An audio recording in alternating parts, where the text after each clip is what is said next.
Film industry की बेहद ही खूबसूरत और चुलबुली अभिनेत्री थी दिव्या भारती। दिव्या भारती का पूरा नाम दिव्या ओम प्रकाश भारती था। दिव्या का जन्म 25 फरवरी सन 1974 को मुंबई में हुआ था। आमतौर पर दिव्या भारती का जब नाम लोगों को सुनने में आता है तो उनके मुंह से सबसे पहले यही बात निकलती है कि ये तो वही अभिनेत्री हैं जो बहुत ही छोटी उम्र में इस दुनिया से चली गई थी, जो अपने घर की खिड़की से गिर गई थी और उनकी मौत हो गई थी। और इस तरह से एक बेहद खूबसूरत और टैलेंटेड कलाकार का छोटा सा करियर खत्म हो गया था। दिव्या भारती ने वैसे तो अपने करियर की शुरुआत तेलुगु फिल्म से की थी, जो कि 1990 में रिलीज हुई थी। इसके बाद दिव्या भारती ने हिंदी फिल्मों की तरफ रुख किया। दिव्या भारती के पिता ओम प्रकाश भारती एक इंश्योरेंस ऑफिसर थे। दिव्या भारती अपने पिता की दूसरी पत्नी की संतान थी, जिनका नाम मीना भारती था। इनके छोटे भाई का नाम कुणाल है। दिव्या के पिता को पहली पत्नी से भी 2 संतानें हुई थी। अभिनेत्री कायनात अरोड़ा दिव्या भारती की कजन सिस्टर लगती हैं। दिव्या भारती ने जुहू के स्कूल से अपनी पढ़ाई की थी। उन्होंने 9वीं क्लास तक पढ़ाई की थी और वो एक साधारण विद्यार्थी थी, लेकिन पढ़ाई के साथ साथ उनका मन एक्टिंग में लग गया था और अपने स्कूल के दौरान ही उन्होंने एक्टिंग का दामन थाम लिया था। दरअसल फिल्म मेकर नंदू तोलानी ने दिव्या भारती की एक्टिंग को तराशा था। हालांकि दिव्या के करियर की शुरुआत 1988 में आई फिल्म गुनाहों के देवता से होनी थी, लेकिन इनका रोल इस फिल्म से हटा दिया गया था। दरअसल सुपरस्टार गोविंदा के बड़े भाई कीर्ति कुमार ने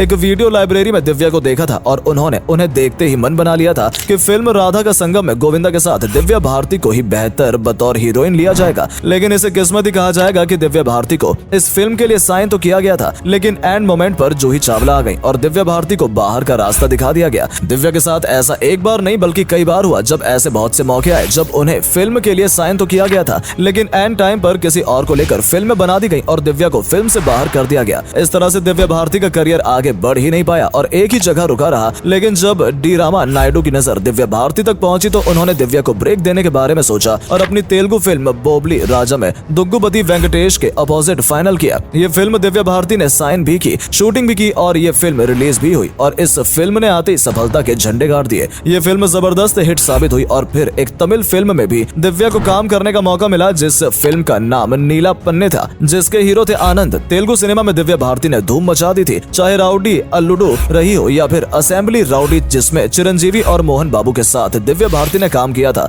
ये दोनों ही फिल्म में बहुत शानदार हिट साबित हुई थी और दक्षिण भारत फिल्म इंडस्ट्री में दिव्या का नाम चमक उठा था। लेकिन अभी तो दिव्या को बहुत आगे जाना था और हिंदी फिल्म इंडस्ट्री में भी नाम कमाना था। मुंबई दिव्या का इंतजार कर रही थी और दिव्या भारती सनी देओल के साथ नजर आई फिल्म विश्वात्मा में। उसके बाद दिल का क्या कसूर, जिसमें उन्होंने पृथ्वी के साथ काम किया, जिसे लॉरेंस डी सोसा ने बनाया था, लेकिन ये फिल्म बॉक्स ऑफिस पर उतना कमाल नहीं दिखा पाई जितनी उम्मीद की जा रही थी। इसके बाद वो फिल्म जिसमें सिनेमा घरों में लगते ही धमाल मचा दिया और दिव्या भारती को हिंदी फिल्म स्टार बना दिया। ये फिल्म थी शोला और शबनम, जिसमें गोविंदा ने दिव्या भारती के साथ काम किया था। इस फिल्म के बाद दिव्या को lux face of the year title भी दिया गया। गोविंदा के साथ दिव्या की जोड़ी जबरदस्त रही और लोगों ने इनकी जोड़ी को बहुत पसंद किया। शाहरुख ने भी अपने करियर की शुरुआत दिव्या भारती के साथ ही की थी, जो कि फिल्म दीवाना में नजर आए थे और ये फिल्म भी जबरदस्त हिट रही थी। इसके बाद दिल आशना है में भी शाहरुख खान दिव्या के साथ नजर आए थे। ये वो साल था जब दिव्या भारती की जिंदगी पूरी तरह से बदल गई थी। उनकी फिल्में जान से प्यारा, गीत, दुश्मन जमाना और सुनील शेट्टी की डेब्यू फिल्म बलवान, इन सभी फिल्मों में दिव्या भारती ने काम किया और उनके काम को खूब सराहा गया। उसके बाद मल्टी स्टार फिल्म क्षत्रिय में भी दिव्या भारती नजर आई थी, जिनके अपोजिट सनी देओल थे। उनके अलावा रवीना टंडन और संजय दत्त ने भी इस फिल्म में काम किया था। दिव्या भारती एक साल में कई फिल्में कर रही थी। फिल्में हिट भी हो रही थी और वो टॉप की हीरोइन बन चुकी थी। लेकिन दिव्या का नाम कई एक्टर्स के साथ जोड़ा जा रहा था और उनकी प्रेम की खबरें आए दिन मीडिया में छाई रहती थी।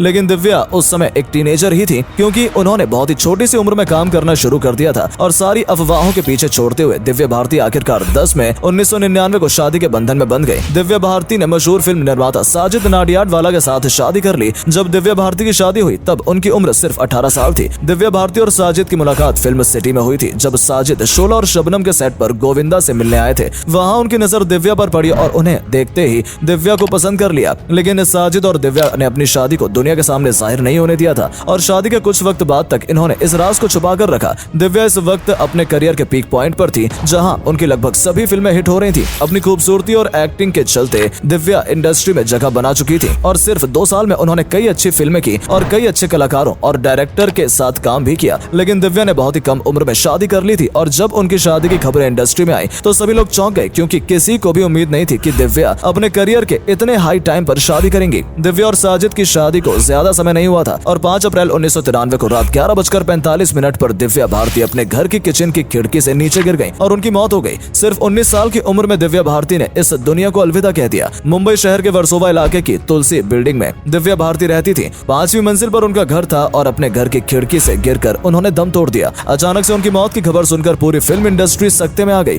किसी को यकीन नहीं हो रहा था कि सिर्फ 19 साल की उम्र में दिव्या भारती इस दुनिया को छोड़कर चली गई हैं। हालांकि उनकी मौत पर कई तरह के कयास लगाए गए। किसी ने बोला कि यह सुसाइड था, किसी ने इसे साजिश बताया, तो किसी ने एक्सीडेंट, लेकिन आखिर में इसे एक हादसा माना गया और सिर्फ 19 साल की चुलबुली खूबसूरत और टैलेंटेड अदाकारा दिव्या भारती इस दुनिया को छोड़कर चली गई। दिव्या भारती के जाने के बाद कुछ फिल्में ऐसी भी रहीं जिन्हें फिर नए सिरे से बनाया गया। रंग और शतरंज उनकी 2 ऐसी फिल्में थी जो दिव्या भारती पूरी करके गई थी और उनके जाने के बाद ये फिल्में रिलीज हुई थी। और कुछ फिल्में ऐसी थी जिसमें उन्होंने आधी शूटिंग की थी या फिर जिन्हें उन्होंने सिर्फ साइन किया था, वो दूसरी अदाकारा के साथ पूरी की गई। अनिल कपूर की फिल्म लाडला लगभग 80% पूरी हो चुकी थी, जिसमें श्रीदेवी वाला रोल पहले दिव्या भारती ने किया था, लेकिन दिव्या के जाने के बाद इस रोल को श्रीदेवी के पास ले जाया गया और श्रीदेवी के साथ यह फिल्म रिलीज हुई। और भी कई फिल्मों में दिव्या की जगह दूसरी हीरोइनों को लेकर काम किया गया, जैसे कि मोहरा, विजयपथ, आंदोलन। तेलुगु फिल्मों में भी ऐसा ही रहा, उनकी जगह दूसरी हीरोइनों को लेकर वो फिल्में पूरी की गई। दिव्या भारती ने बहुत कम समय में और छोटी उम्र में वो मुकाम हासिल कर लिया था जो अच्छे कलाकार नहीं कर पाते हैं। दिव्या भारती न सिर्फ खूबसूरत थी बल्कि टैलेंटेड और अपने हर रोल पर खरी उतरती थी। ईरान में अमिताभ बच्चन और श्रीदेवी के अलावा दिव्या भारती के